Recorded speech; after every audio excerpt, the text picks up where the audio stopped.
Free advice, would you like some free advice? Free advice forever. Boom. Wow. Hey guys, welcome back, advisees. We are your advisors, Rob Yes. Zaleski. And Morgan Beard. And we are here on another, as we discussed, Monday for us, Wednesday for you guys. And we're super excited to be back this week. I am. Yeah. Yeah.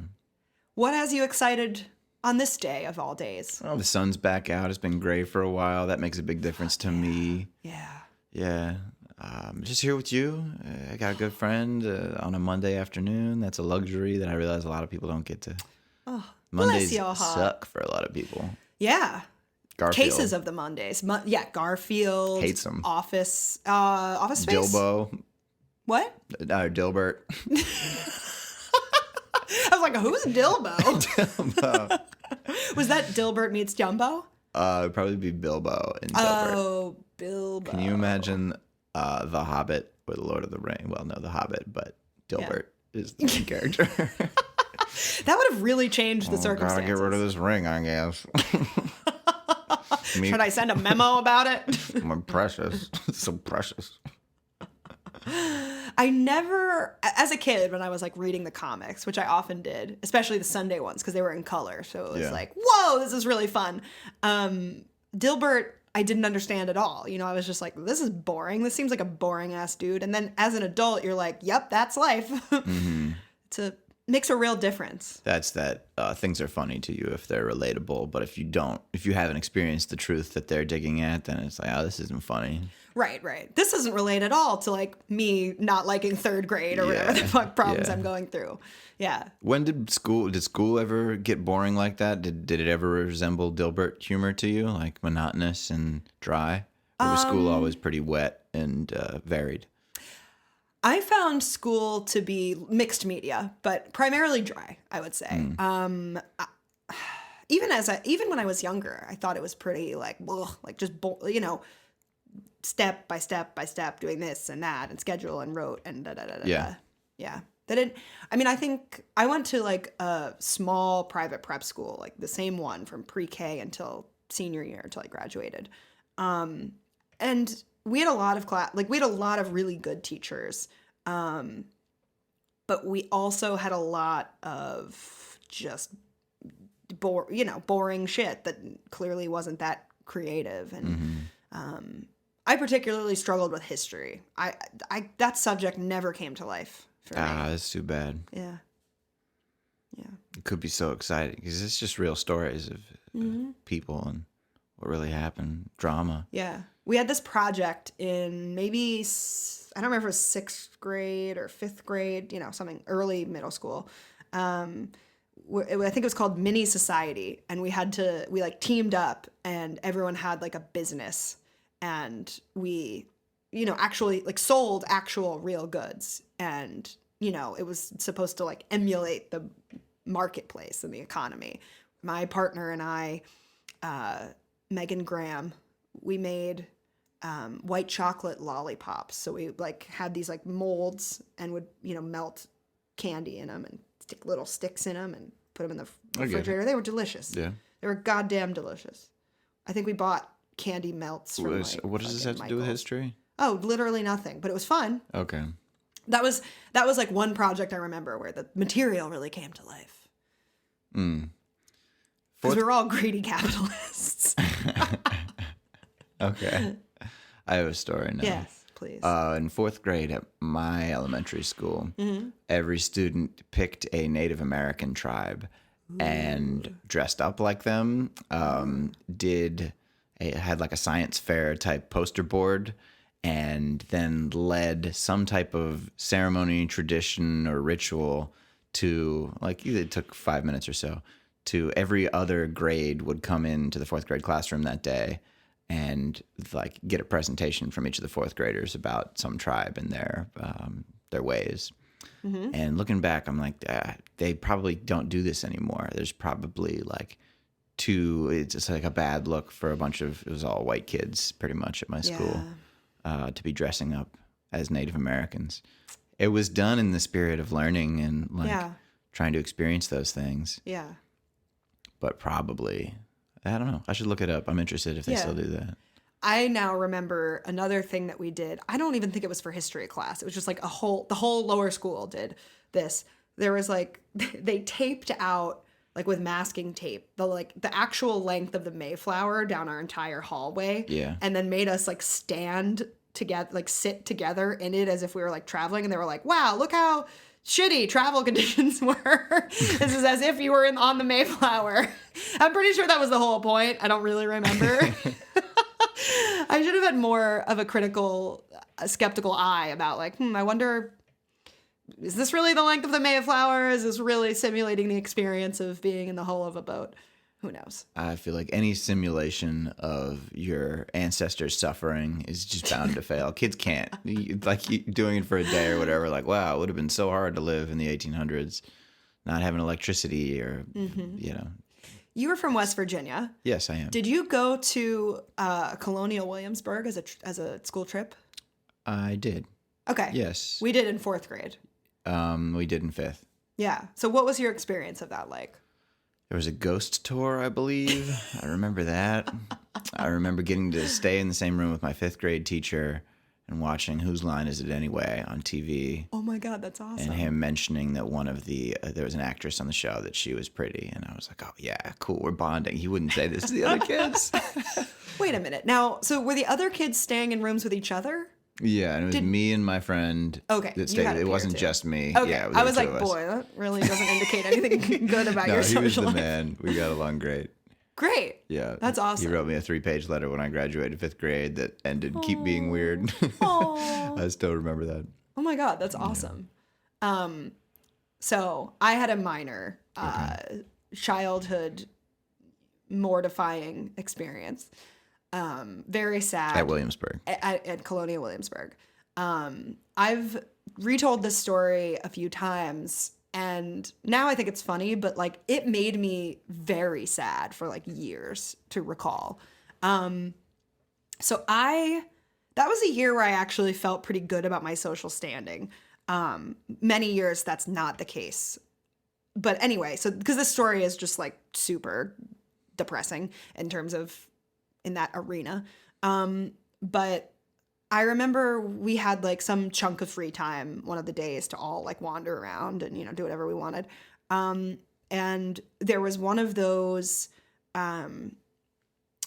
things where you like a, you know, shackles kind of where you put your, I completely forget what it's called, but you like put your head in it and your arms are on either side of your head. And it's like you're in like one flat piece of wood, basically. And do you have any idea what that's called? No, it's a punishment. Do you know what I'm talking about, Yeah, I though? do. It's Okay. a piece of wood with 3 holes in it, and you Yeah. go in it, and people throw tomatoes at you for being bad. Sure. I don't know if it was a tomato one, but anyway, so like there was a long line to wait in to get your picture taken in one of them. And I remember like I got in line. My friends and I all went like separate ways. And I was like standing in line for like a really long time with my little disposable camera, like so excited. And you know, it was already kind of sad because it was like I was gonna have to get a stranger to like take a picture of me. So it was already like a bad plan. Then I am waiting in line and just standing there holding my little disposable camera. And I get up to the front of the line and I am finally like next. And I look at my disposable camera and realize there's no photos left on it. So I think I may have just gotten out of line and just like walked away. Or maybe I put my head in it and then just like walked away. Some stranger may have offered to take a picture of me, but I was just like, no, that's fine. And I just walked away and I never got a picture, and I had like spent all that time waiting in line and I was just standing there with my fucking full roll of film and no. God, it's just not that sad in the retelling, but I remember at the time just it was devastating. No, it's not something that you would value that much if you had it, I don't think. No. I wouldn't give 2 fucks. Yeah. But man, that affected me for years. Really? Yes. Weird. Yeah. So weird. People who had those pictures probably never looked at them. No. with a fond memory or anything. I don't even think I ever relooked at like any of those pictures. To me, it was less about having the picture and more of like, oh, like there's no one to take a picture of me.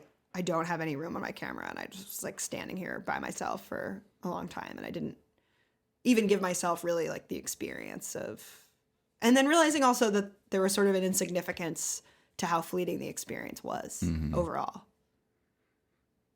Yeah. Do you think most people have seen a picture of themselves? Who've ever lived, that is. Like, are photographs now a thing that the majority of humans have experienced? That have ever lived? Yeah. Well, I mean, okay, so photography was basically invented in like the 1800s. So there's a lot of humans And before the 1800s. in that century, probably most people didn't have access to it. Right. And you had to sit for a really long time for the exposure to be taken. And yeah, there was the materials were kind of like, you know, specific and I don't think everyone I'm going to say most people haven't seen a photo. Definitely. Of Because themselves. most people that have ever existed probably before the 1800s, I would say. So then we have written stories, I think, is the main way that we'd replicate that. Written stories, yeah. Yeah, like if you want to access a memory. Yeah. Drawings. I would think like crude pictorial. Yeah. Images were probably, you know, the first like way that we recorded our experiences or like thought through things. You think people are worse at drawing today because they have cameras? No, I don't. Because I think that do the same proportion of people draw regularly? Is that more commonplace in the past? It may have been, but also like with the dissemination of like lots and lots of tools to make art now, and you know the fact that we teach people art, you know that could be something that increases the general population's engagement with it. Okay, I'm not sure. I'm not sure. But yeah, I mean, I think one thing about art that is so interesting is that often people decide very early on or are told or get very nervous about it. They think that they're really bad at art and they decide like, I am a person who's bad at art. And then they just don't ever really try to explore their ability to do it. Yeah. You know, or they do it a little bit and criticize themselves and don't enjoy it. And it's such a shame because especially adults and more so the older that you get. I mean, I'm basing this on my experience, slices of experience with like all different age groups. As you get older, you decide like, you know, you either are someone who does this thing or you are not someone who does this thing. And art is something that we're so used to primarily like critiquing and deciding if it's good or if it's bad, if it looks like something or it doesn't. And it's such a shame because there's so many positives that can come out of someone just enjoying the process of creating something and being playful. It opens up such an interesting play space, and like not all, but many very small children are, you know, around 2, you know, that's around the age where they have the experience of like just being so delighted that they're like making a mark. When, you know, a kid picks up a marker and does a scribble, it's a very exciting process for us, really at any age, but especially that age developmentally, where you get so excited by your ability to influence the world around you. And it's such a positive, and we don't have all those layers of like criticism and how it should or shouldn't be yet. It's just this like playful experience. It's like a science experiment. I don't even know how the fuck we got on this topic, but I mean, we're talking about art in general, I guess, but that's something that like even I, as a quote unquote artist or like person who makes art, like I don't even let myself make as much art as I would like to because I'm so sharply critical of whatever the product is. We're so product oriented and not process oriented. Yeah.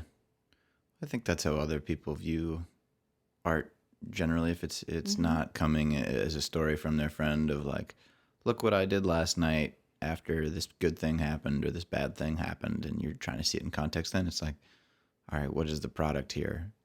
What use do I have for this? Does it make me feel something? Yeah, and maybe too that's partially just the fact that like we often only get to see the product. We don't see the creative process as it unfolds.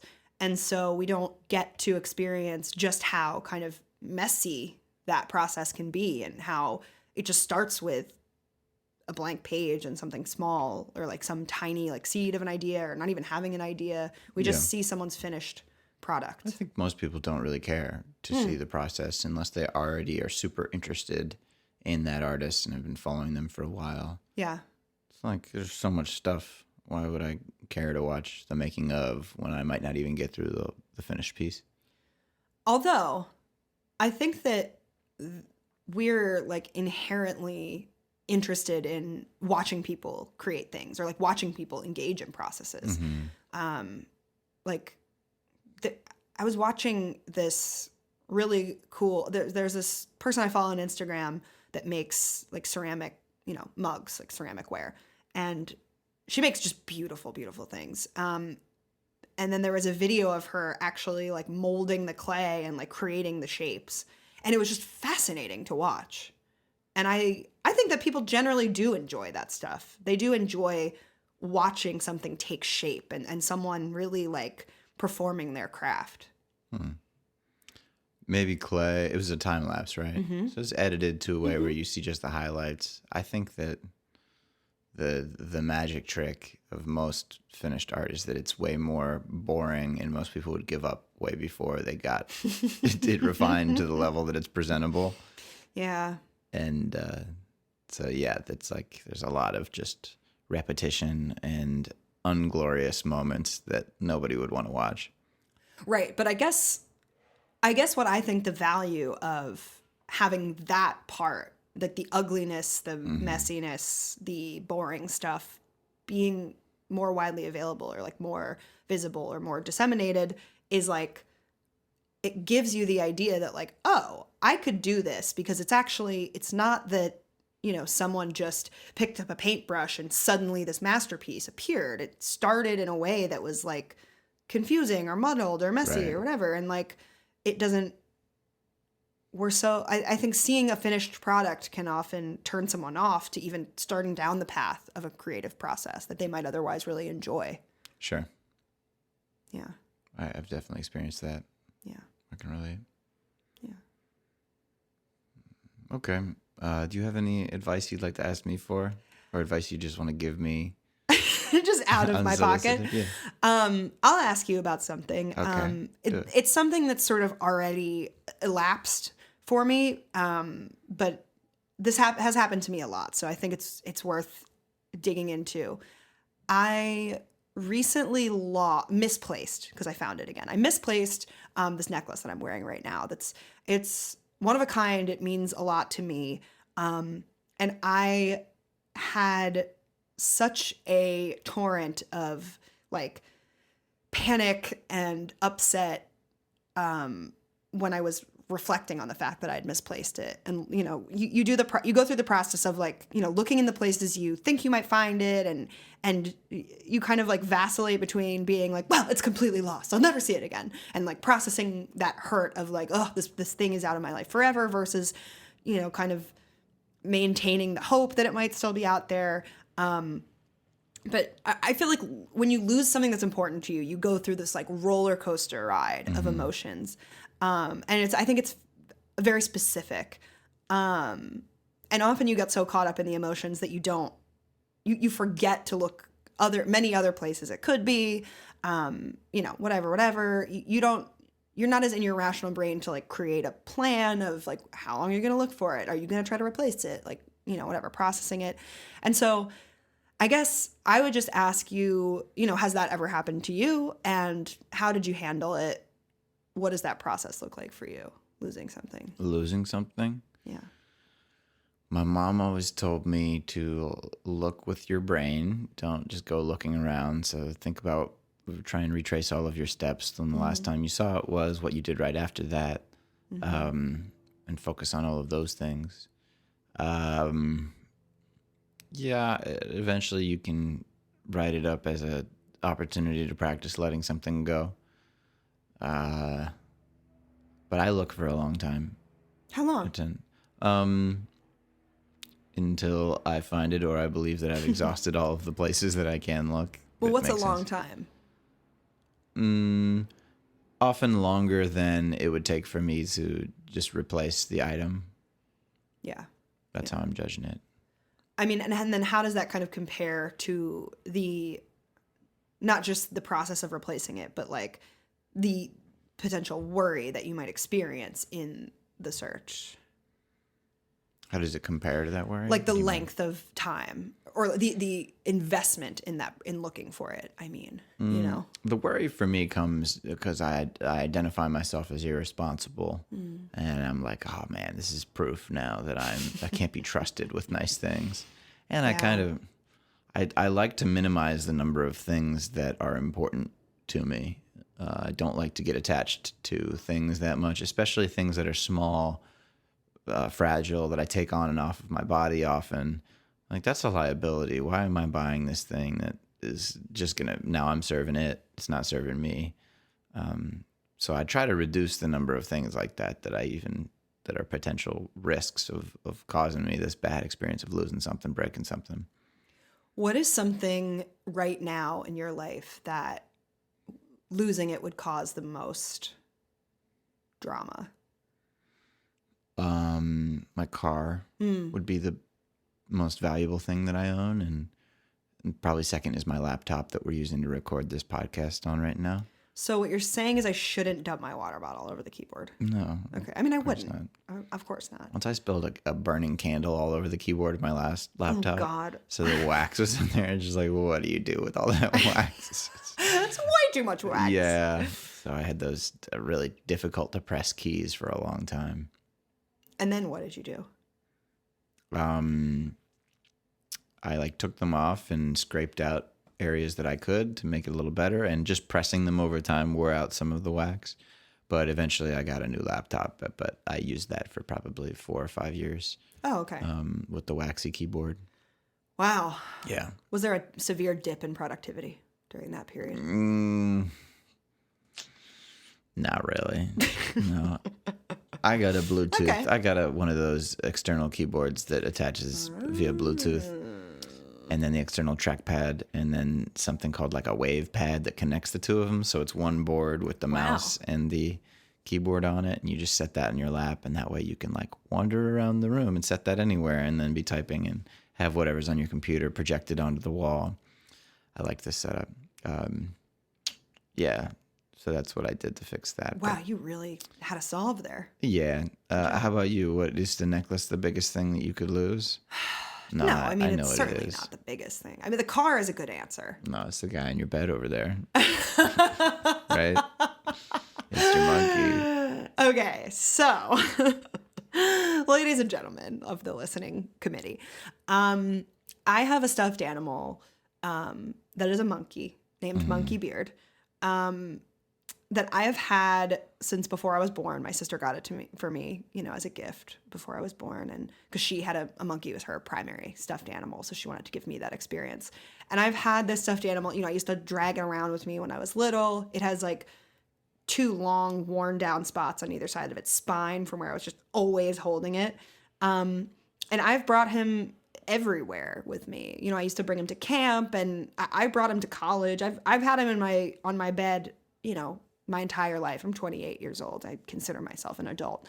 This is like, he's definitely one feature of my life where I'm like, is this weird? I have to do one of those assessments of like, is this weird that I have this thing and I still have an attachment to him? And I was hanging out with Rob last week, and I told him that if there was a fire, I always thought as a kid, if there was a fire, Monkey is the one object I would grab, because to me, he's like irreplaceable. Because that, like all stuffed animals, or in therapy speak, transitional objects, which is basically this internalized version of like a mother or a primary caregiver that you use for comfort when you're separate from them. So he gives me this feeling that, and sits just perfectly against my like chest when I hold him in a way that no other object is going to have that same sort of emotional palette. And so, yeah, I would be really fucking bummed if I lost Monkey. But obviously I would get over it. I would know that, okay, that's my answer to the question of like, is it weird? Is it time to let go? It's like, yep. Yeah. We saw a stand-up comedian on Friday night who talked about her laundry being stolen and her like 10-year-old daughter's blanket that she's had since she was really little was in it. And I wondered if you related to that and thought about, oh man, what if I was at a laundromat washing Monkey and somebody ran off with him? How would I feel? Yeah, I didn't think about it at the time, but now that we're talking about it, that'd be a bummer. Luckily, the laundry is in my building, so I don't think that would happen. Do you wash Monkey or just? I haven't washed him recently. I suspect that my mom overwashed him. Yeah. How dare she? Yeah, what a bitch. She's like, I got to compete with this transitional object. No. She was just super all the colors anal out about of being it. clean. Then I'll be brighter. Yeah, like he used to be super big and fluffy, and now he's just like this like matted little pile. He's such a pathetic shape compared to what he used to look like. But that's what happens. The passage of time. Yeah. The wear and tear of everyday life. So Rob, are you coming to the podcast today with any questions, calls for advice for me? No, I really don't have any, I don't think, today. Congrats on having it all together. Thanks. I got it all figured out, I guess. Awesome. Journal prompts. I've been trying to journal daily. So, like, what's a good starting point if I don't know what to write down? I'd just start with what happened that day, like anything that was unique or I did for the first time. Kind of answering my own question here, but do you have any good prompts, questions that you like to focus on for figuring out what to write in a journal? I, rather than use a journal as sort of like a log of events that have happened to me, I don't generally kind of approach it that way. More often than not, I kind of try to take a pulse for like, what is my general emotional landscape? And I used to have this issue of just like, oh my God, how do I even start a journal entry? And so sometimes I would literally just be like, what should I write about? And then just, a couple things like that where it just gets the pen started on the page, and then I'll be able to drop that kind of perfectionistic sense of like, well, I better start it with something special or profound. One thing that one just little kind of concrete tool that I've done sometimes, and is another way to organize how I check in with myself, is there is an acronym called PEMS, P-E-M-S. PEMS. PEMS. What's that mean? It stands for physical, emotional, mental, and spiritual. And those are four sort of core... What's the difference between emotional and spiritual? Sure. Why don't I go over the full what you do, and then I can explain the specific. Go over the full what you do. So, it's sort of like a square, like 4 points of a square. And it's just like, how am I doing in general in each of those dimensions? And you rate yourself on a scale from 1 to 10 based on, how you're feeling in that domain. So let's say physical. At the end of a long day where you maybe worked all day and didn't really get a chance to move your body around very much, or were kind of stressed, didn't have time to eat well, you might physically kind of feel like yucky. So you might be like, today's a 2 or a 3. And then emotionally, I would say it's not necessarily like, did I feel a lot of emotions or did I not feel a lot of emotions? And that's a judgment on that. It's more of like, what's the overview of my emotional health today? So maybe I cried and that felt good, or I got in a great conversation with a friend or a loved one, and that felt good to connect. And so there's an emotional need there that's met. And so you're like, okay, 8. There's a struggle for me in quantifying emotions. Like, yeah. Do you judge them as positive or negative, or like adaptive or maladaptive for the situations you were in? Just feeling them more as a higher number, or feeling like what? It's more of your appraisal in that moment of your emotional well-being. Like if you felt and it also depends on what your intention is. If your intention is to maintain emotional composure, you might rate yourself differently for a day where you didn't, fly off the handle versus someone who's trying to feel their emotions more and express them and get them out. Okay. Might view, I cried, I laughed, I got angry, and that was good because it allowed me to get out that energy. So if your best friend dies, that's not an automatic 0. If your best friend dies and you cry a whole bunch, then that can be a 10-day. Yeah. It really depends on how you feel about how you feel, right? Okay. Okay, and then mental is, for me, I like to think, okay, did I do something that was mentally stimulating today? Did I challenge myself? I often do the crossword. So, did I sort of, do I feel a level of accomplishment on that kind of intellectual domain? Did I read something that I enjoyed? Anything like that. And it's very subjective. What works for me and fits into one category for me might be different than for you. It's more about, do you have an internal sense of what these things mean to you? And then spiritual, and this might not apply for some people who really don't have any kind of beliefs or systems that fit into that category. But for me, I would put in connection with nature in the category of spiritual well-being, connected to something outside of myself. And that could be other people, again, which kind of fits into those other domains. Social also starts with an S. Social also starts with an S. And ends in an O. Definitely. And so if you feel like you want to swap any of those out, whatever dimensions you want to check in with yourself on, I find that ocean in the middle. Absolutely. I find that those 4 generally, to me, if I'm doing pretty well in those 4 areas, I feel a sense of harmony or balance. Okay. So then that prompts you to think, okay, like, what did I do today that, fits into this category? What could I have done better? What did I learn? How did I improve from yesterday? As a journal prompt. My parents always talked about that as mind, body, spirit. Sure. Spirit, I think, is sort of covering both spiritual and emotional. Yeah, great. But I can see a value in splitting that, something independent of your feelings, but like connectedness to other people or a greater purpose or meaning in general. Absolutely. Yeah, exactly. Okay. Exactly. I mean, Cool. there are 8 billion That's great answers, advice. but yeah, thank you. Thank you. Yeah. Yeah, that's a fun tool I like to use. It's like a quick way of checking in with myself if I don't kind of know where to start, where to touch down. Yeah. Okay. You ready to get some advice from other people who've written us? I sure am, because you know why? They're not going to interrupt Why? me to spell social. Oh, shots fired. Okay. Pew, pew, All right. pew. Okay. First, I'm going to take a sip of my water. No, maybe me too. Fresh water. So, here we got one that's, I'll just get to start reading it. It's from Deferential Doug. What you got for us, Doug? Hi, Morgan and Rob. Longtime listener, first-time caller. My question has to do with being sexually assertive and when, if ever, it's okay to try to convince someone to have sex. So, I've been seeing a girl very casually who lives in a different city from me. I'm there somewhat regularly. We've known each other a little while now, and there's definitely a lot of mutual interest and attraction.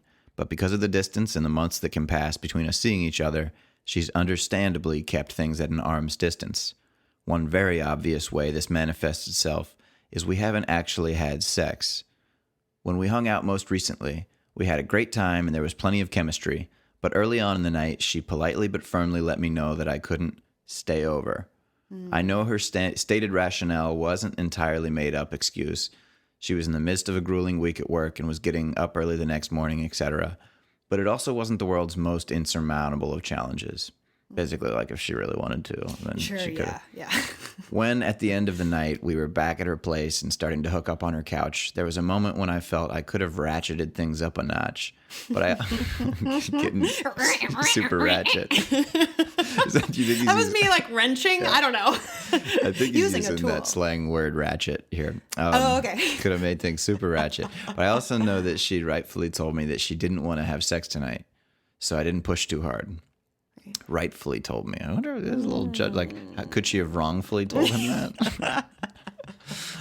Eventually, she pulled back, clearly conflicted about the not having sex idea, but ultimately restating in words that had more to do with the nature of our relationship than with her getting up early tomorrow that I couldn't stay over. And so she didn't want to get too into it. I believe wholeheartedly in the sanctity of her stating her intentions plainly and upfront, and I believe that consent should never be gained through coercion of any kind.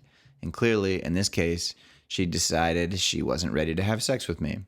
But I also believe that if I'd leaned into the moment and made a stronger move, there was a part of her that wanted me to just pick her up and bring her to bed. Our society desperately needs to redefine how we handle consent in sexual power dynamics, and I think that stems pretty strongly from guys not respecting a woman's sexual agency. So, as a man trying to be on the right side of the shift, it's hard to throw out that thought of, she already said no. But part of sexual desire just isn't rational. It can't be thought through or talked out or reasoned with. It's just about being in the moment with another person and following what your bodies are telling you. How do you reconcile those two things and walk that tightrope? Sincerely, Deferential Doug.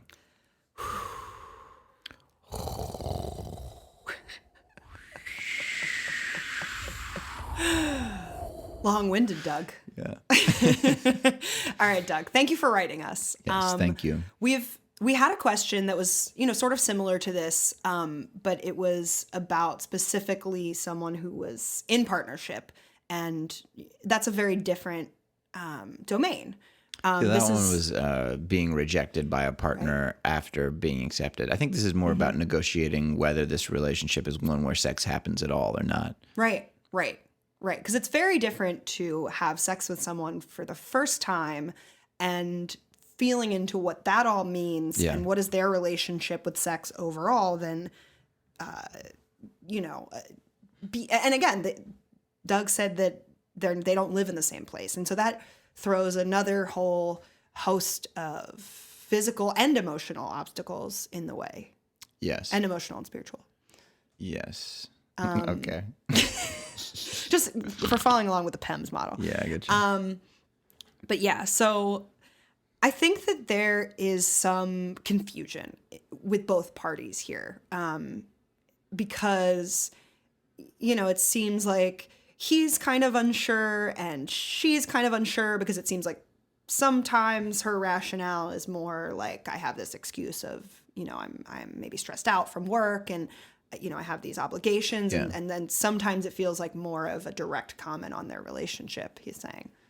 Well, it's very normal for people to be uncomfortable stating exactly how they feel, Right. Especially when that communication is happening over text or there hasn't been like layers peeled back in conversation where it's like, okay, now we can finally be real about, hey, I don't actually need to get up that early in the morning, or there would have been a way around that. It's just, it's easier for me to say to you, I have an early day, so you can't stay over, rather than me say like, hey, sex is a costly endeavor for my heart with you because you don't live around here, and I don't want to make that type of commitment to a person that I know is going to go away, and that I'm going to feel more sadness than joy from the act. And all of that's like a long text message that many people are insecure about sending. So I think that's why you get a canned, like, I got to get up early. And then it's just sort of avoiding that or delaying that conversation. Right. And I think that, Doug, while you're rightfully, trying to respect the fact that in this instance or on this occasion, the message that she was giving you was no. But I think that, like Rob is saying, there is clearly some kind of avoidance happening with her in general. And so while I don't think this is the right moment to,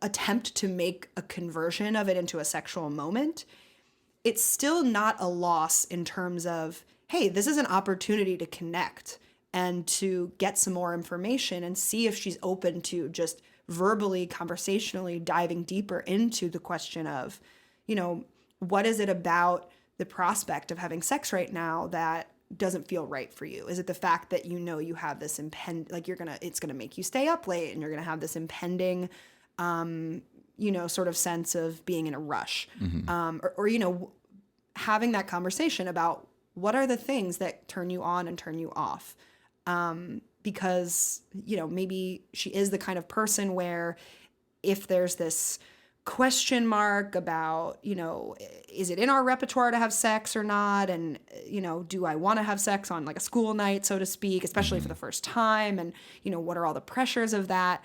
And I think, having as we've talked about before on the podcast, the difference between an in-bedroom conversation and an out-of-bedroom conversation, I would recommend that in the future with this person, and I think potentially in person, having a very honest and vulnerable and unhurried conversation about what are the things that generally get you more interested in having sex, what are the things that make you less interested in having sex, and probably there is room for that conversation to be specifically pinned to the nature of your relationship with her, as someone who's out of town and as someone who, you have your own individual dynamic together. Yeah. The Doug asks about coercion, never wants to coerce someone into consent. Yeah, I think that means it's not consent. Right. But it can be difficult to, in your mind, determine what's just persuasion and whether any amount of influence is acceptable. Right. Just telling somebody that you want them could turn them on, and then you could in your head tell yourself, oh, well, that's like I'm manipulating them then. But a certain amount of manipulation, if it's not deceptive, I think is okay. And a lot of people want to be seduced, and it's not like an evil thing to do to try to convince somebody that they would have a good time having sex with you. That's like what courting rituals are. Right. And that was the word he used too at the beginning. He was saying about convincing versus like coercion. And I think that's the difference we're talking about. Because coercion is, or to me implies that you have a gun. Right? In the simplest. Right. There would be there would threat. be a consequence, a negative consequence of her saying no, and that answer somehow isn't acceptable. And I think this is another great place to remind people of, sort of Rob's rule of it's okay to ask as long as the answer is allowed to be no. And so you could state that explicitly. You could say, look, like I don't want to coerce you. I don't want you to do anything that you don't want to do, because that's not my intention, and that's not an enjoyable sexual experience for either of us. I want you to be interested in it because you're interested in me and interested in curiously exploring our chemistries. However, I do wonder if, for you, is it a turn on for me to take on a more assertive personality? Yeah. Are you turned on by someone who scoops you up and takes you to the bedroom or kisses you more passionately? I wonder if the nature of this relationship being sort of on off or you have a connection, but it might be sort of more superficial. It might be scary to have these conversations of like, what turns you on? What doesn't? What do you like? What do you like about what I do with you? But I think that, as we've said before, the more information you have, the more armed you are to channel that into what you're doing in the bedroom. Yeah. Having the conversation first and knowing what turns her on, what doesn't, what do I have permission to do with you, what don't I? And then you can spontaneously engage in it once it is kind of, you are in the heat of the moment in that way. Can you just move that cord so it doesn't keep knocking? I was holding it for a little while. That was unsustainable. Two things that I want to respond to about what you just said. I think having this conversation when your hearts aren't racing is important. And if it's somebody who told you they didn't want to have sex and then you did really turn them on with a certain move, picking them up and taking them to bed, and then they wanted to, I just think that that's not It's not going to feel good afterwards. You're going to have doubt in your mind of like, did I coerce this person? Were they not in their right minds? Was I wrong in, was I taking advantage of a moment? I think that if somebody has told you they don't want to, and then they do want to, it's best to let things cool down and then have them tell you that they do want to when they're not still in that moment.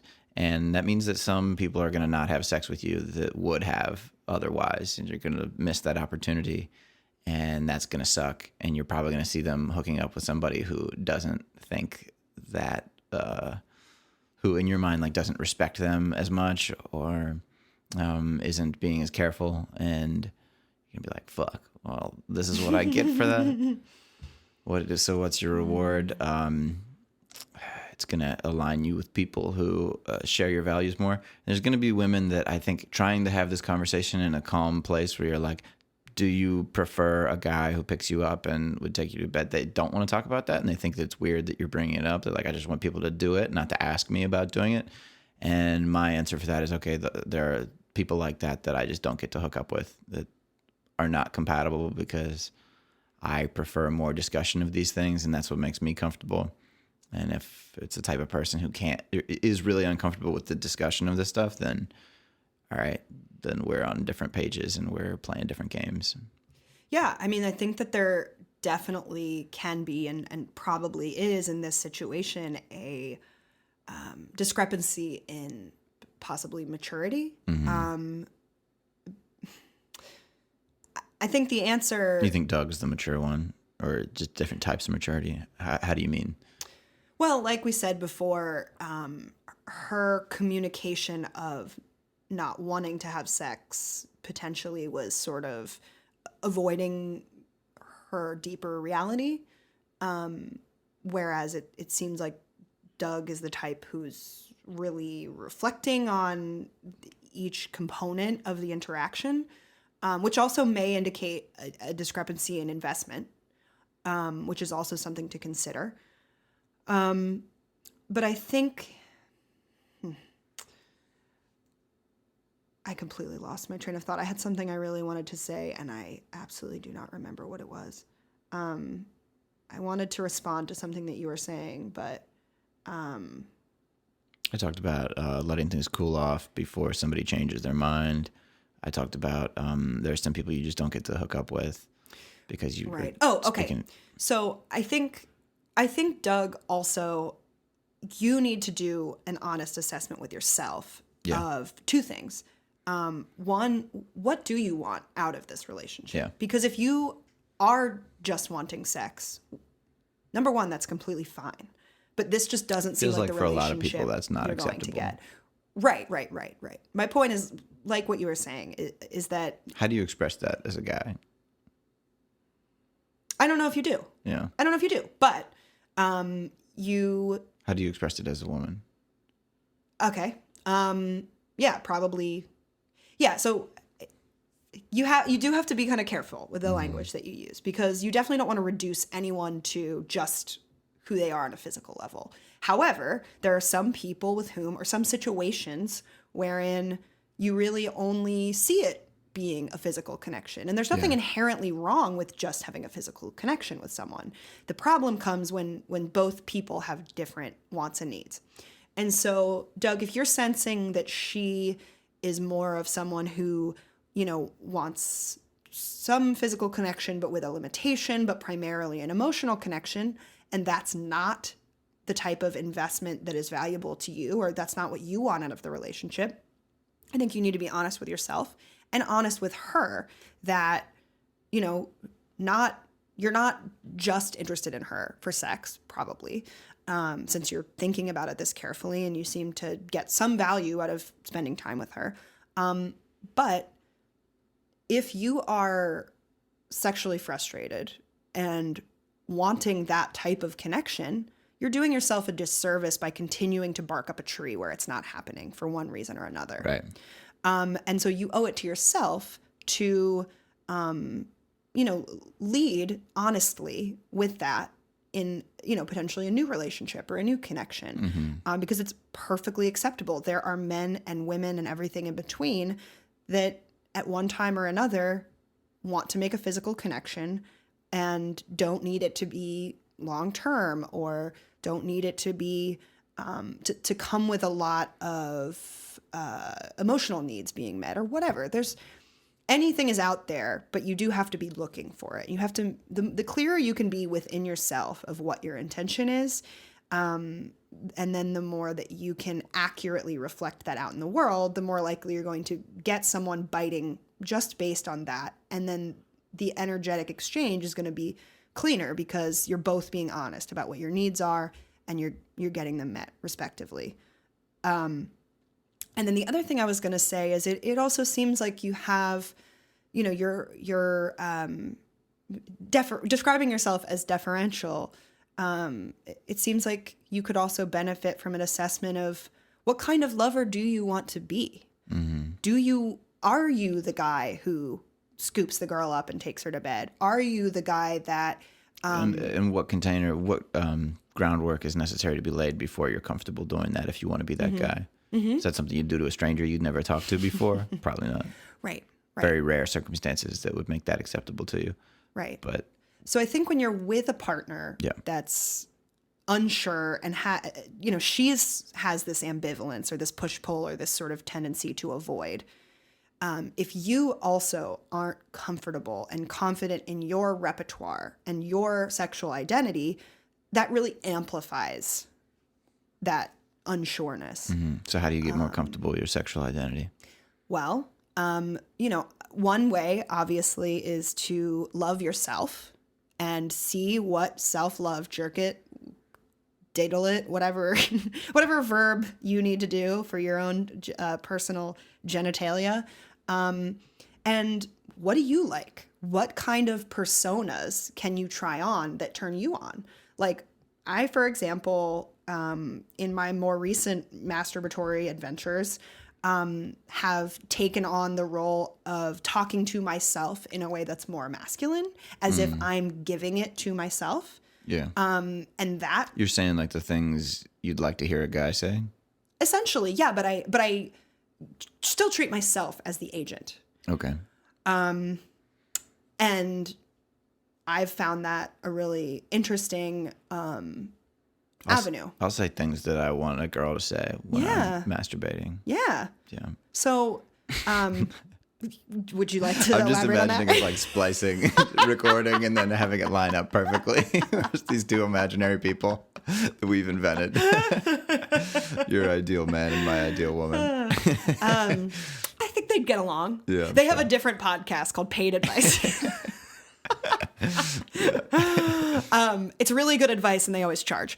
But yeah, so Doug, I would recommend sort of trying on different personas, with other people and by yourself, and seeing what comes naturally to you, seeing what is a stretch but you really enjoy, and then kind of pushing the boundary of, how comfortably, just practicing it really, because if you can get to a point where you're comfortable and you feel natural doing it in an environment where you're the only audience member, you're going to be more likely to slip into that persona more naturally when you're with someone, because it's something that you've practiced.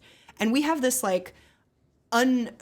this idea that everyone's supposed to like come to the table already being this like natural, sexual, completely organically, spontaneously fantastic lover. And that's just not always the case. I mean, everyone has, a natural kind of like sexual energy or sexuality to them. But a lot of what it takes to come into your own sexually is practice and getting comfortable with yourself and what it's like to handle and manipulate those energies, and taking on different roles.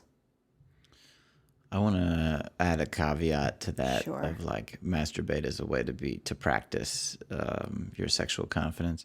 It could be a way of making it routine and making it less present, especially for men, I think, who tend to develop a habit younger and rely on this more as an emotional regulator than a lot of the women that I've talked to.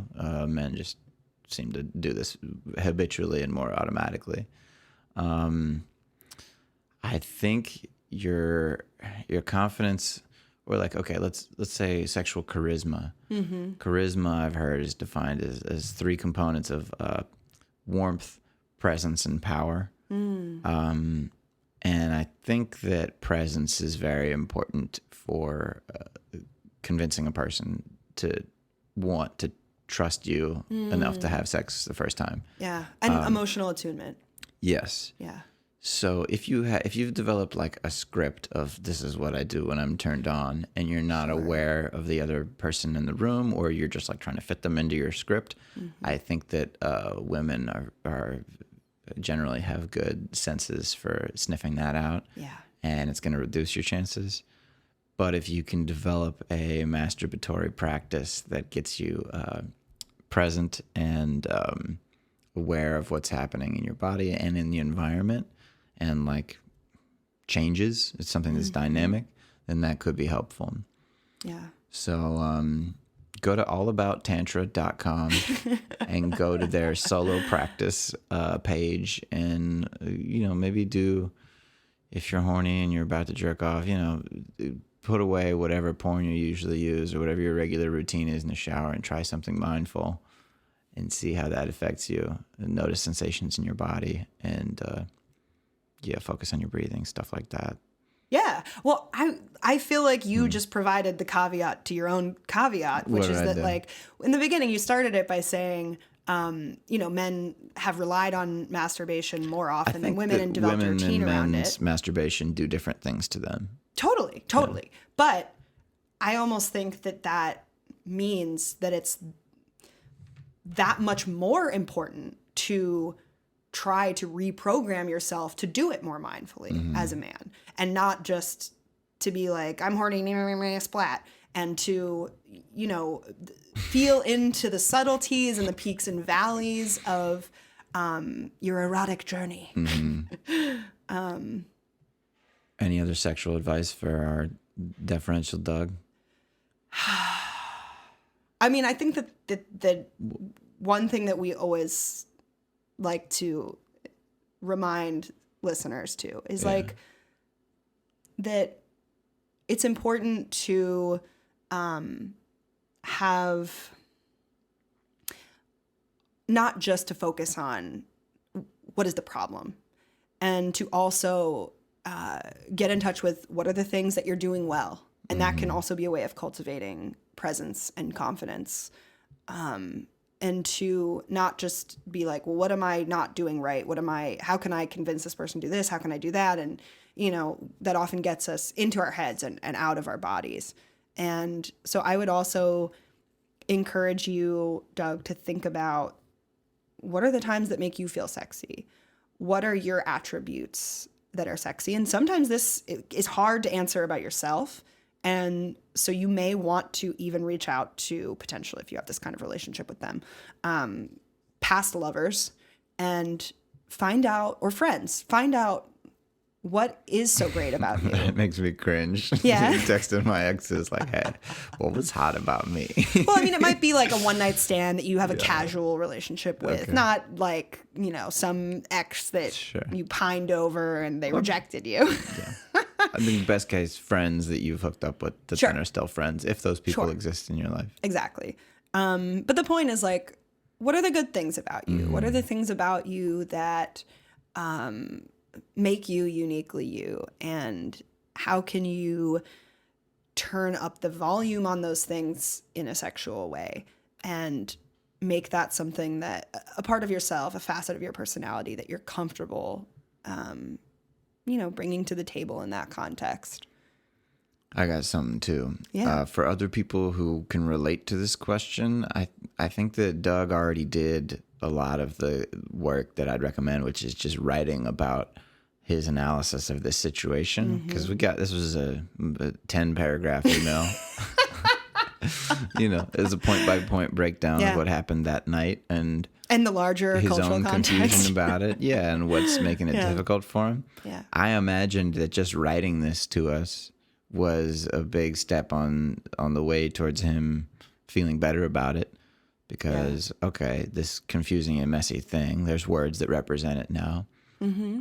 I would share the question that you sent us or this episode with the girl you're hooking up with and see, like, does this describe things? Yeah. Am I missing something, or is, Guaranteed her internal experience is very different from yours. Guaranteed. They always are. From his interpretation of it, or from his... Our subjective experiences in general. Like, even you and I sitting across this table talking about the same thing. We're having a different internal experience. Yes. And our own internal experiences are often colored by what we think are our inadequacies or and what our we're blood worried sugar. about. And our the amount blood of sleep sugar. that we got the night before. And... yeah, I think that's a great idea. Sharing it with her and seeing, does this match up? Mm-hmm. What are your thoughts on this? And again, not being afraid to assess, is this relationship bringing you more frustration than it's bringing you value? Mm-hmm. I'm always on the camp of like, reevaluate the whole relationship, throw it out, throw it out the window. But some people forget to ask those questions because they are afraid of not having companionship. Sure. Or, afraid of losing something that's familiar or comfortable. But it seems like in order for you to reach that next step of stepping into the sexual role that you want to be in, it's about asking those deeper questions and sharing more vulnerably. Because I think especially in the case of this girl, she may have some fears about articulating her deeper thoughts. And if you open up to her and are vulnerable about yours, it might encourage her to do the same. And then you're closer with another person. Yeah. And you may find that that's what you were looking for all along with that weird sex idea you had in your head about wanting to do those gross things to that lovely lady. Put your penis away. Lead with your heart. I'm joking. This is a voice in my head that I try to banish, but I thought it might be therapeutic for you to hear it for a second. Yeah, there's nothing wrong with wanting sex. It's a healthy thing. Yeah. In fact, being asexual is one of those things that if everybody did it, it would be bad. So... But those of you who are naturally asexual, you keep on keeping on. Well, yeah, I'll take my bigoted stances from another less public forum. Yeah, it's normal and it's okay to have sexual feelings. Yeah. The other thing that we didn't really touch on at all, and I just want to say, like, basically, yep, you're right, it's fucking hard, is... the landscape of consent right now and the masculine and feminine identities and what does that mean? That is something we are renegotiating as a society and finding new and healthier pathways toward. And because it's been so problematic in the past, that makes it much harder to chart that territory now as a man in the 21st century trying to be appropriate, not rapey, not toxic, all these things. And it can really get in people's heads and prevent them from tapping into their bodies and tapping into this act that's so primal. So I just want to validate that. Yeah, that makes it really tough too. That adds a whole layer on top of just what is already a complicated dynamic. Mm-hmm. So I think that you can express desire without attachment to a specific outcome. Like if the answer is no to sex, you can be like, okay, well, I'd still like to get close to you. Is this okay? And move slowly. But and if it's not, what about it is not okay? Yeah. I'd like to know. Well, I think curious. that the why is a dangerous thing to fixate on. Because then it gets into fixing mode and trying to like change the person's mind from I don't think that he should play that game. I mean, the only reason I was suggesting it, of course, not to fixate on it. We want to be very Buddhist and non-attached in all the ways. But, I mean, I think that I don't think you should be afraid to get feedback as long as you receive that feedback openly and non-judgmentally. Okay, yeah. Yes. But then you have to actually be comfortable to receive it and not just pretend that you're okay with. Yeah. Yeah. Yeah, it's not easy. It's not easy No, this because is hard. everyone's emotions are at stake, and Yes. it's such a sensitive place, especially if you guys haven't had sex Right. before. Because we could be talking about the same thing if you've had sex 14 times, and the same challenging dynamics could be present. But because it's the first time, Yeah. you don't have any kind of standard yet for how you guys come together in that way. Some people are counting and they want to keep their number low or make their number high. I don't know if either of you are, if that's like a calculation that's coming into this, but there are a lot of beliefs, and I think that a conversation about what your beliefs about having sex, particularly with each other or just people in general, that's a good ground to understand each other, and then just assess like, all right, would this work for us? Would this work for me? Is the first question that I think each of you should ask yourselves, and then does this work for them as well? Because like if it's a yes for you, then you need to know whether it's a yes for them. But if it's a no for you, then it doesn't really matter whether it's a yes for them or not. Yeah. Yeah. I mean, yeah, I think that pretty much covers it. All right. Thank you, Doug, for writing in. Yes, thank you, Deferential Doug. If you have your own questions, please write us at freeadvicepodcast@gmail.com.